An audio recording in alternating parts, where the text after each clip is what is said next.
अब हम आते हैं छत्तीसगढ़ के उत इतिहास की ओर, जिसमें किसी शासक वंश का जिक्र हो। अभी तक हमने छत्तीसगढ़ की एक सामान्य बात की, ये देखा कि कितना पुराना हमारे यहाँ का इतिहास है, पौराणिक इतिहास से इसका कितना संबंध है, यहाँ के अवशेष क्या हैं जिससे हमें कुछ प्रागैतिहासिक काल की जानकारी मिलती है, ये हमने संक्षिप्त में समझा। अब हम चलते हैं रतनपुर के कलचुरी वंश की ओर। रतनपुर का नाम आपने सुना है, देखिए रतनपुर कहाँ है। आज भी बहुत दर्शनीय स्थल माना जाता है और दूर दूर से लोग रतनपुर के मंदिरों में अपनी आस्था रखने वाले लोग वहाँ जाते हैं भारी संख्या में। इस रतनपुर के में कलचुरी वंश का शासन था। 990 से लेकर 1741 यानी लगभग 800 वर्ष का काल, 750 वर्ष का काल इस क्षेत्र में कलचुरी वंश के राजाओं ने निकाला। बहुत लंबा शासन, और संभवतः या निश्चित रूप से बल्कि कहना चाहिए कि किसी भी एक क्षेत्र में किसी एक वंश के द्वारा इतने लंबे काल तक शासन भारत के किसी अन्य क्षेत्र के इतिहास में नहीं मिलता। ये अपने में एक अनूठी जानकारी है, अनूठी बात है। वंश का अर्थ आप समझते ही हैं।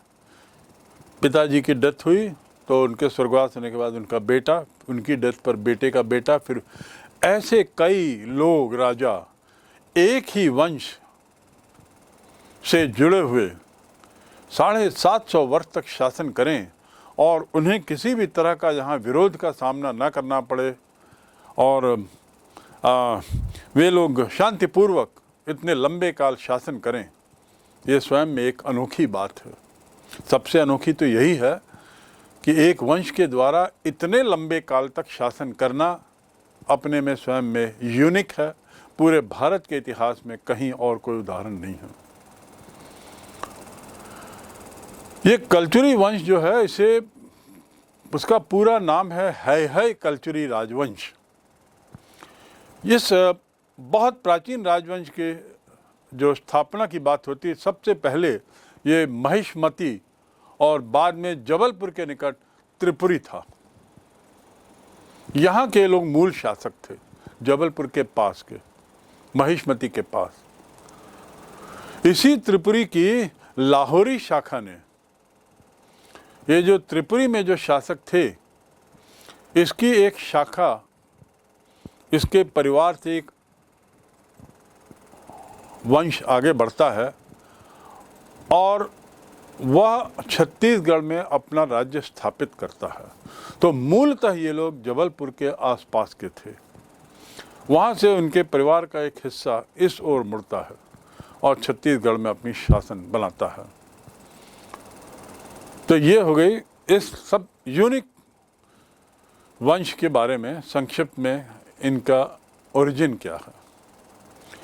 कलचुरी शासक कई कारणों से प्रसिद्ध हैं। शिक्षा के लिए इन्होंने बहुत काम किया और कई मठ बनवाए। प्राकृत भाषा के कवियों को भी राज्याश्रय दिया। जबकि मैंने पूर्व में बताया कि काल यक्ष और इसके अलावा जो सुतनुता, ये दो लोग जो थे, इनका पाली भाषा में इनके बारे में काफ़ी जिक्र है। लेकिन यहाँ हम बता दें कि कलचुरी शासकों ने प्राकृत भाषा में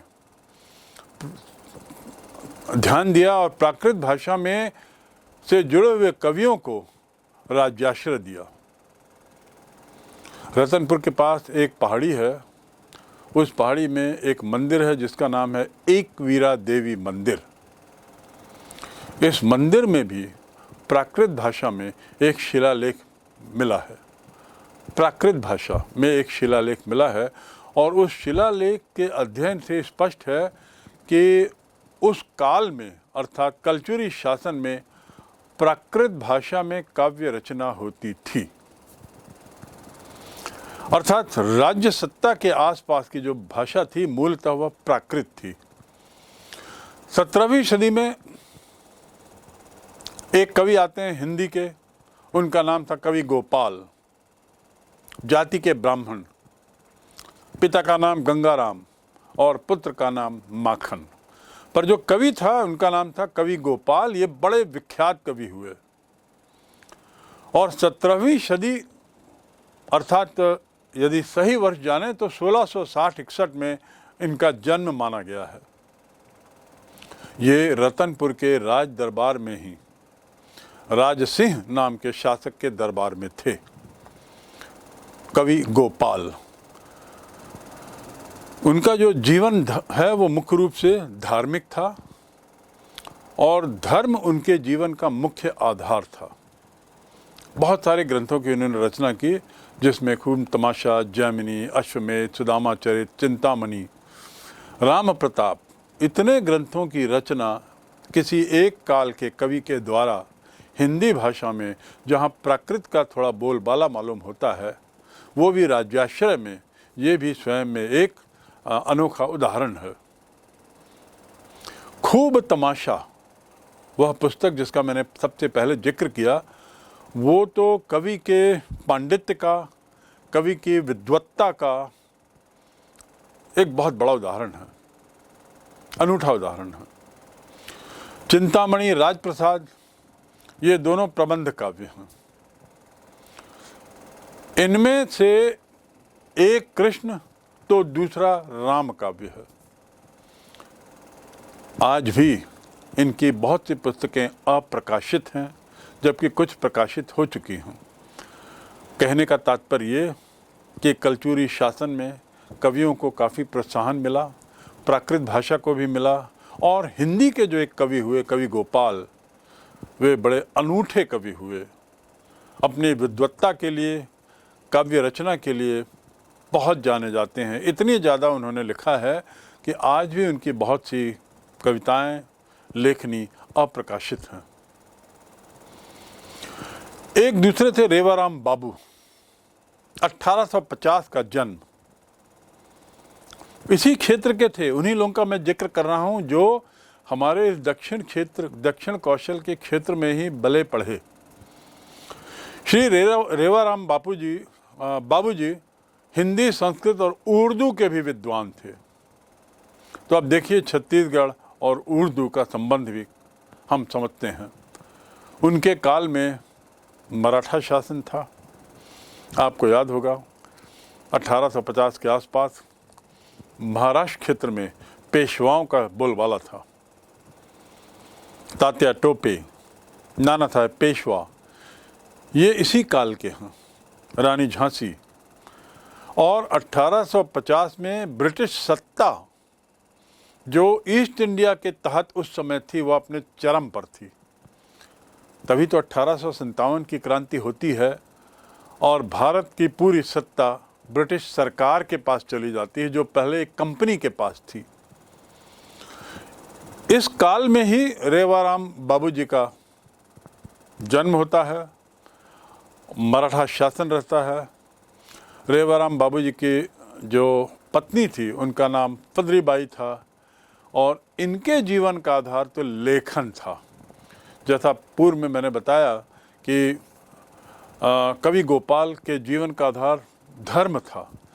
बेसिकली रेवाराम बाबूजी, उनके जीवन का आधार लेखन था, अर्थात लेखनी पर बहुत विश्वास करते थे। बड़े उदार व्यक्ति, लेकिन स्वाभिमानी। 1850 में जन्म, तो 1930 के आसपास उनकी मृत्यु हुई है। अर्थात भारतीय राष्ट्रीय आंदोलन अपने उफान पर था। महात्मा गांधी आ चुके थे और राष्ट्रीय आंदोलन में सविनय अवज्ञा आंदोलन का दौर था। उस दौरान उनकी मृत्यु हुई। उन्होंने, रेवाराम बाबूजी ने 13 ग्रंथों की रचना की। ये छत्तीसगढ़ के लिए गौरव की बात है। इन 13 ग्रंथों में कुछ के नाम जैसे सार रामायण दीपिका, विक्रम विलास, गंगा लहरी, ब्राह्मण स्रोत, गीता माधव महाकाव्य, नर्मदा कंटक, दोहावली, रत्न परीक्षा, माता के भजन, कृष्ण लीला के भजन, लोक लावण्य वृत्तांत, रतनपुर का इतिहास, रामाश्वमेध आदि शामिल हैं। 13 ग्रंथों के देखिए नामों से ही आपको लगेगा कि कितनी विस्तृत जानकारी विभिन्न क्षेत्रों की रेवाराम बाबूजी को थी, कि इन पुस्तकों के शीर्षक से आप समझ सकते हैं उनके ज्ञान की गहराई। हमें ऐसे लोगों पर गौरवान्वित होना चाहिए।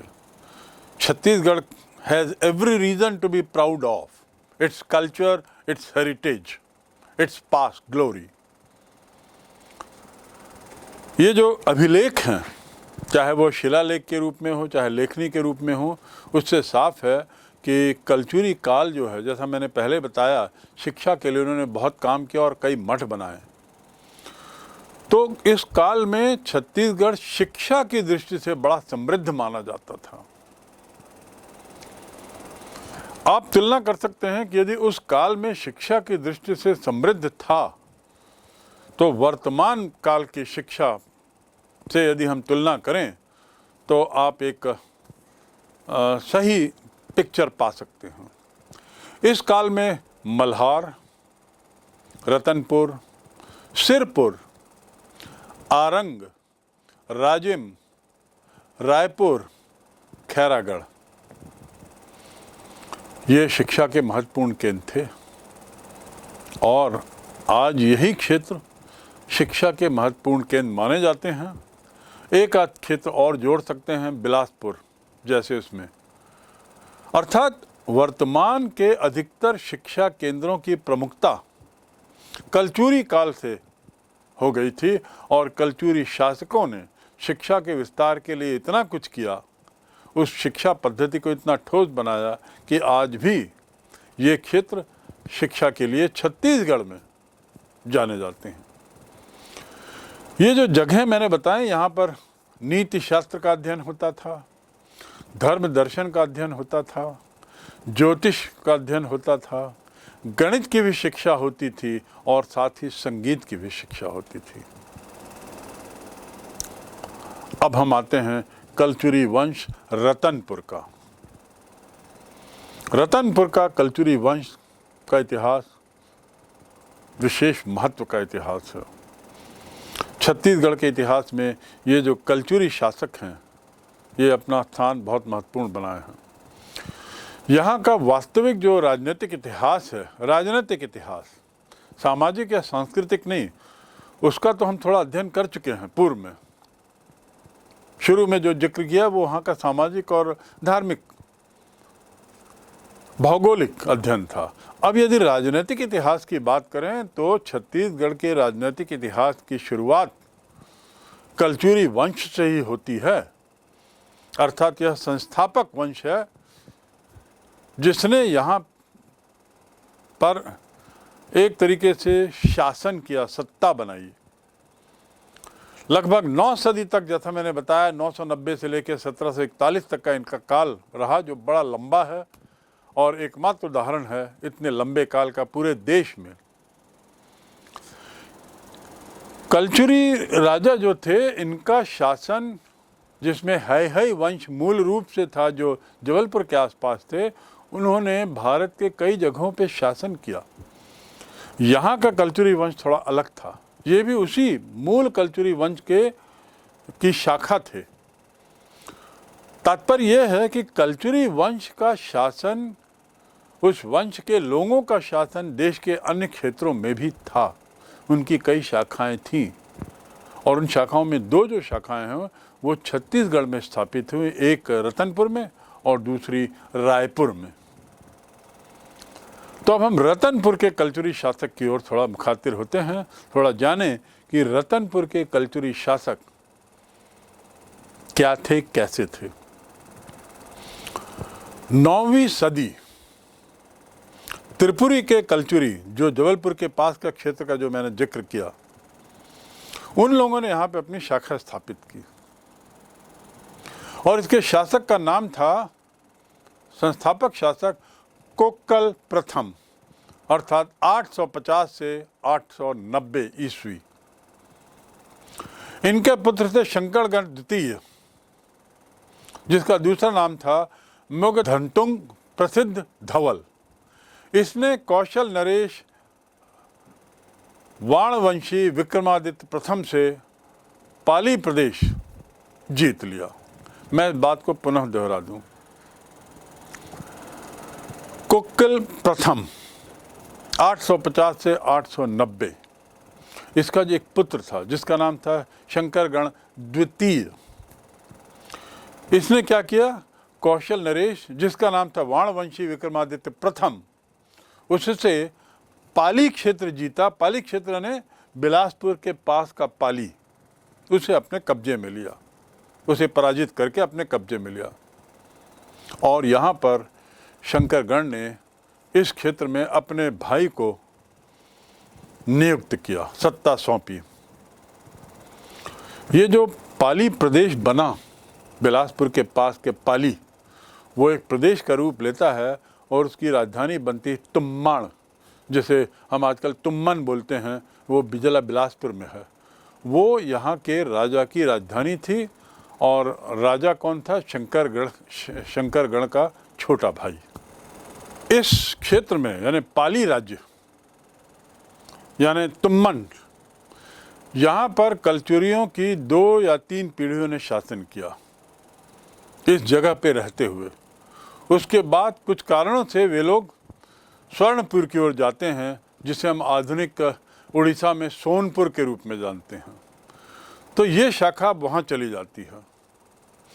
इसके बाद वे लोग स्वर्णपुर के सोमवंशी शासकों द्वारा पराजित कर दिए जाते हैं और अभिलेखों से ऐसा लगता है कि उसमें स्पष्ट है कि त्रिपुरी के कलचुरी शासक युवराज प्रथम और उनके पुत्र लक्ष्मण राज द्वितीय ने दक्षिण कौशल पर आक्रमण के वहाँ के राजा को हराया। इन्हीं आक्रमणों का उद्देश्य जो था वो सोमवंशी शासकों को पराजित करना था। अर्थात कलचुरी शासक का एक वंश, एक शाखा पाली में आती है, 2-3 वंश तक शासन करती है और इस दौरान दुर्भाग्य से उड़ीसा का एक क्षेत्र है स्वर्णपुर, जो आज सोनपुर कहलाता है, वहाँ के राजा के द्वारा इस क्षेत्र पर कब्जा कर लिया जाता है। तो इस प्रकार ये पाली क्षेत्र बिलासपुर का अब उड़ीसा का एक हिस्सा बन जाता है, या कहना चाहिए स्वर्णपुर राज्य का एक हिस्सा बन जाता है। लेकिन बाद में जो कुछ अभिलेख मिले हैं उसके अनुसार ये स्पष्ट होता है कि कलचुरी शासक जो थे त्रिपुरी के, जबलपुर के ही, उसमें 2 शासक युवराज प्रथम और उनके पुत्र लक्ष्मण राज द्वितीय, इन्होंने वहाँ से आक्रमण किया पुनः और सोनपुर के इस राजा को, शासन को परास्त किया और सफलता मिली इस क्षेत्र को वापस त्रिपुरी वंश को सौंपने में। इन्हीं आक्रमणों का उल्लेख हमें मिलता है जिसको हम कभी कभी पढ़ेंगे, सोमवंशी शासकों को पराजित करने का। निश्चित रूप से कलचुरी शासकों को सफलता मिली सोमवंशी शासकों को पराजित करने में, स्वर्णपुर के सोमवंशी शासकों के। इसके बावजूद भी थोड़ा सा कहीं पर कुछ शंका है। ये ज्ञात नहीं होता कि कौशल में त्रिपुरी नरेश की पुनर्स्थापना हुई थी, ये स्पष्ट नहीं हो पा रहा है। कब्जा तो कर लिया, पराजित किया, लेकिन ये वंश की पुनर्स्थापना नहीं हुई, इस बारे में कोई ऐसी स्पष्ट जानकारी नहीं है। ये भी जानकारी नहीं है कि पराजित की स्थापना हुई थी कि नहीं, लेकिन बाद में कोकल्लम द्वितीय के शासनकाल में उसके 18 पुत्रों में से एक कलिंगराज, कोकल्लम द्वितीय के शासनकाल में कोकल्लम द्वितीय के जो 18 पुत्र थे उनमें से एक का नाम था कलिंगराज। कलिंगराज ने अपने बाहुबल से, अपने शक्ति बल से दक्षिण कौशल को जीतकर तुम्मण नगर, वही बिलासपुर के पास तुम्मम, जहाँ उसके पूर्वजों ने कभी शासन किया था, पुनः वह राजधानी बनाता है और त्रिपुरी के कलचुरी के सामंत के रूप में शासन संभालता है, स्वतंत्र राज्य नहीं बनाता। त्रिपुरी के जो मूल कलचुरी वंश थे उनके सामंत के रूप में इस क्षेत्र पर अपना प्रशासन प्रारंभ करता है। इस बात की जानकारी स्पष्ट है। त्रिपुरी जबलपुर के कलचुरी वंश की जब पुनर्स्थापना होती है तो प्रारंभिक वर्षों में कोक्कल द्वितीय, जिसका जिक्र मैंने अभी थोड़ी देर पहले किया, वह शासन करता है तो इस क्षेत्र को अपने ही कब्जे में रखता है। लेकिन लगभग 1000 ईस्वी में, वर्ष 1000 में, वो अपने पुत्र कलिंगराज को दक्षिण कौशल भेजता है और दक्षिण कौशल के तुम्बर नगर में, जहाँ उसके पूर्वजों ने शासक किया था, अपनी राजधानी बनाता है और इस प्रकार दक्षिण कौशल में कलचुरी शासन का पुनर्स्थापन होता है। और एक तरीके से हम कह सकते हैं कि चूंकि इस पुनर्स्थापन के बाद का कलचुरी शासन 750 वर्ष चला, कलिंगराज को ही छत्तीसगढ़ के कलचुरी शासन का संस्थापक राजा माना जाता है, वास्तविक संस्थापक माना जाता है। और इसका काल है, कलिंगराज का काल है वर्ष 1000 से वर्ष 1020, अर्थात 20 वर्ष का काल। इसके बाद कलिंगराज का पुत्र, जिसका नाम है कमलराज, 1020 से 1045 यानी 25 वर्ष ये तुम्मण का शासक बनता है। बिलासपुर के पास के क्षेत्र से ही सत्ता जारी रखता है।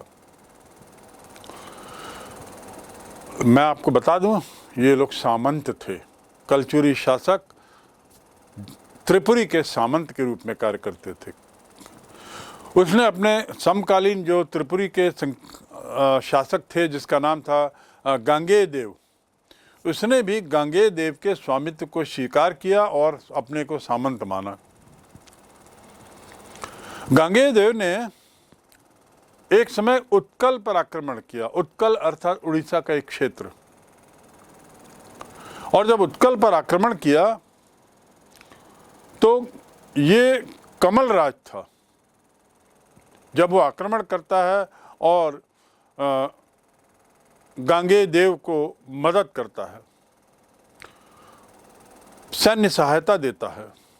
पृथ्वीदेव प्रथम के अमोदा में प्राप्त एक ताम्र पत्र से कुछ जानकारी मिली है, जिसके अनुसार कमलराज ने, जो तुम्मण से सामंत के रूप में राज कर रहा था, उसने गांगेय देव को, जो कलचुरी का शासक था, त्रिपुरी कलचुरी का शासक था, उसको पराजित करने के लिए सैन्य सहायता दी और उसकी एवज में बहुतायत रूप से हाथी घोड़े और धन संपत्ति से मिली।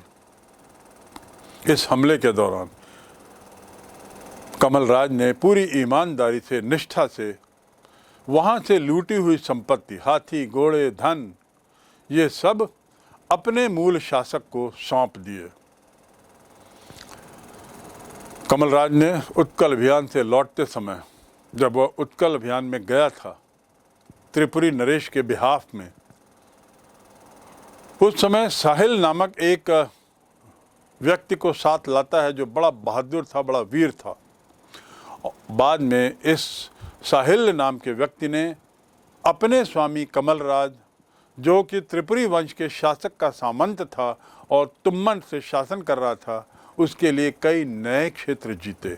अर्थात तुम्मण का जो क्षेत्र है, तुम्मण राजधानी का जो दायरा था, वह बढ़ा, राज्य में वृद्धि की। तो साहिल व्यक्ति को जरूर याद रखेंगे, जो उड़ीसा से लाया गया था, उत्कल से लाया गया था। उसकी वीरता से प्रभावित होकर कमलराज ने उसे अपने साथ लाया था। कमलराज के बाद अगला शासक 1045 से 1065, अर्थात पुनः 20 वर्ष का काल, और राजा का नाम रत्नराज प्रथम। रत्नराज कमलराज का पुत्र था अब ये तुम्मड़ का शासक बनता है। ये जो राजा है रत्नराज, उसने आम के बगीचे बनवाए बड़े बड़े, बहुत सारे फलोद्यान बनवाए और विशाल मंदिरों का निर्माण करवाया। एक गांव है जिसका नाम था मणिपुर। इस पुराने गांव को नगर के रूप में विकसित किया और उसे रत्नपुर का नाम दिया, जो आज रतनपुर कहलाता है। अर्थात रतनपुर के वर्तमान स्वरूप का श्रेय हम रत्नराज प्रथम को देते हैं। रत्नराज प्रथम वह व्यक्ति जो पुनर्स्थापना के बाद आए हुए कलचुरी वंश का तीसरा शासक था, और पूर्व में रत्नपुर का नाम मणिपुर था। तो अब मणि हट गया और उसके बदले रत्न आ गया, और यहाँ पर अपनी राजधानी बनाता है। तुम्मड़ से रत्नराज मूव करता है, जाता है, और अब रतनपुर से शासन करता है। ये जो नई राजधानी बनती है, इसकी समृद्धि को लेकर बहुत सी किंवदंतियां हैं तत्कालीन समृद्धि को लेकर। यहाँ तक कि ये जगह इतनी रिच थी, समृद्ध थी कि इसका नाम कुबेरपुर भी कहा जाने लगा। कुबेर का नगर की उपमा दी गई, क्योंकि कुबेर अर्थात वह व्यक्ति जो बहुत बहुत धनी हो, धन का देवता कुबेर। उससे मणिपुर, जो बाद में रतनपुर, और उपमा के रूप में कुबेरपुर भी कहा है। राजा रत्नराज प्रथम कोरोमंडल के राजा वज्जू की कन्या नोलनल से विवाह करता है। अब कोरोमंडल के राजा की लड़की से उसका विवाह होता है, और इस वैवाहिक संबंध का परिणाम क्या, न केवल उसकी स्थिति मजबूत होती है, बल्कि उसका जो राज्य क्षेत्र है उसमें भी विस्तार होता है।